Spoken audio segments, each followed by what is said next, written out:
భూదాన్ బోర్డుకి భూములు వచ్చినాయి, పంచని భూములు కూడా ఉన్నాయి. ఇప్పుడు ప్రభుత్వ లెక్కల ప్రకారమే, భూదాన్ బోర్డు దగ్గర ఉన్న లెక్కల ప్రకారం ఒక 6-7 వేల ఎకరాల భూదాన భూమి ఎవరికి పంచలేదు, దానంగా వచ్చింది. భూదాన్ బోర్డు కంట్రోల్లో ఉంది.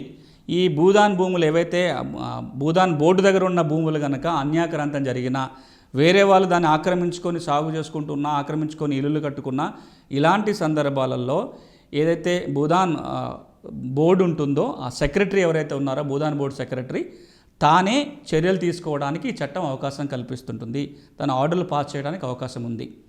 ఇట్లా తహసీల్దార్ ఇచ్చిన ఉత్తర్వులు కానీ, భూదాన్ బోర్డు ఇచ్చిన ఉత్తర్వులు కానీ, ఆ భూమిని తొలగిపోమని ఉత్తర్వులు ఇచ్చిన తర్వాత కూడా ఆ భూమిని ఖాళీ చేయకపోయినట్లయితే చర్యలు తీసుకునే అధికారం ఈ చట్టంలో ఈ సంబంధిత అధికారులకు కల్పించబడింది.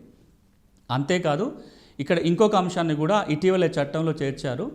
ఒకసారి భూదాన భూమి కనుక వ్యవసాయ భూమి, వ్యవసాయేతర భూమిగా మారితే, అంటే ఇప్పుడు గ్రామీణ ప్రాంతాల్లో కొంత భూమిని భూదానంగా ఇవ్వటం జరిగింది, కానీ ఇప్పుడు అది పట్టణ ప్రాంతం పరిధిలోకి వచ్చింది, అర్బన్ అగ్లామరేషన్ పరిధిలో ఉన్నప్పుడు ఇంకా దాన్ని వ్యవసాయం చేయడానికి కుదరనప్పుడు ఏదైతే వ్యవసాయేతర భూమిగా మారుతుందో ఆ భూమి మీద కంట్రోల్ మళ్ళీ యజ్ఞ బోర్డుకు వస్తుంది, భూదాన్ బోర్డుకు వస్తుంది.